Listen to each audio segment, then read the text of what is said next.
Halo semuanya, yuk kita ngobrolin sesuatu yang dekat banget sama kehidupan kita, tapi mungkin jarang kita bedah.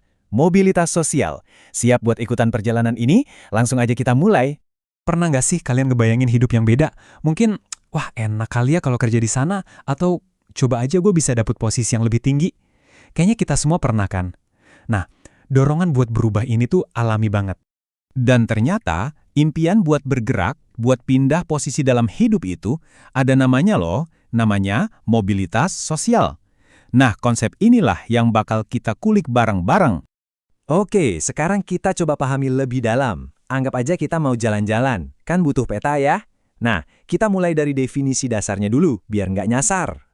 Jadi gampangnya gini, mobilitas sosial itu intinya adalah soal perubahan. Perubahan posisi atau status kita di mata masyarakat.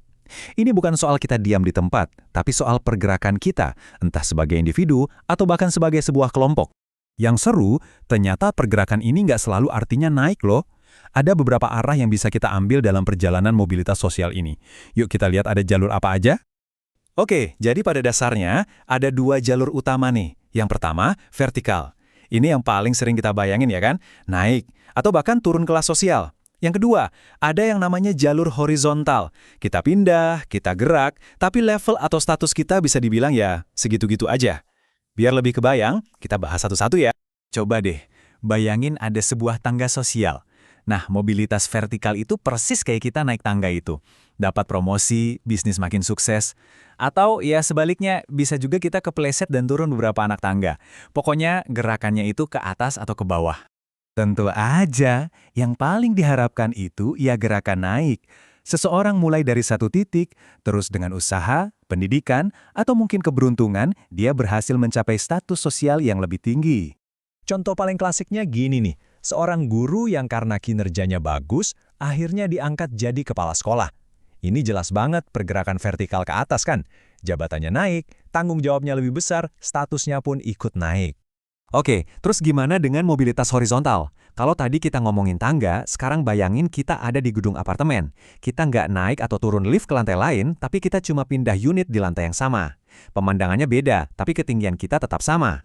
Contoh yang pas banget itu, misalnya seorang dokter ahli yang memutuskan buat ganti haluan jadi dosen di fakultas kedokteran. Profesinya ganti kan, tapi status sosialnya, level keahliannya, itu secara umum dianggap setara. Dia cuma pindah kamar aja di level profesional yang sama. Sip, kita udah tahu apa itu mobilitas dan arahnya kemana aja. Pertanyaan selanjutnya, apa sih yang jadi bahan bakar atau alat yang bikin kita bisa bergerak di tangga sosial ini? Apa yang mendorong kita? Nah, biasanya ada 5 faktor utama yang saling kait-mengait. Pendidikan, ini sering banget jadi tiket utamanya, ya kan? Buat buka pintu ke pekerjaan yang lebih baik. Terus, ya jelas, pekerjaan dan penghasilan itu sendiri. Tapi, jangan lupa juga sama titik start kita. Status sosial dan latar belakang keluarga itu bisa jadi pendorong awal atau malah jadi tantangan tersendiri. Sekarang, coba kita lihat dari kacamata yang lebih besar. Semua pergerakan individu ini, kalau digabungin, kan jadi membentuk wajah masyarakat kita secara keseluruhan. Terus apa dong dampaknya buat kita semua? Ternyata ini kayak pedang bermata dua. Di satu sisi, kesempatan untuk naik kelas itu bagus banget, bikin orang termotivasi buat kerja keras dan berinovasi. Tapi, di sisi lain, kalau kesempatannya nggak merata, yang ada malah jurang si kaya dan si miskin makin lebar. Nah, ini bisa bikin rasa kebersamaan atau solidaritas sosial kita jadi berkurang. Jadi, pada akhirnya, kuncinya itu satu, keseimbangan. Masyarakat yang sehat itu adalah masyarakat yang bisa mendorong warganya buat maju, tapi di saat yang sama juga menjaga biar ada keadilan dan kepedulian sosial. Biar nggak ada yang ketinggalan jauh banget di belakang. Sebagai penutup, coba kita renungkan ini bareng-bareng. Setiap langkah kecil kita, setiap perubahan status, kalau dilihat secara kolektif, itu semua nentuin arah masa depan masyarakat kita.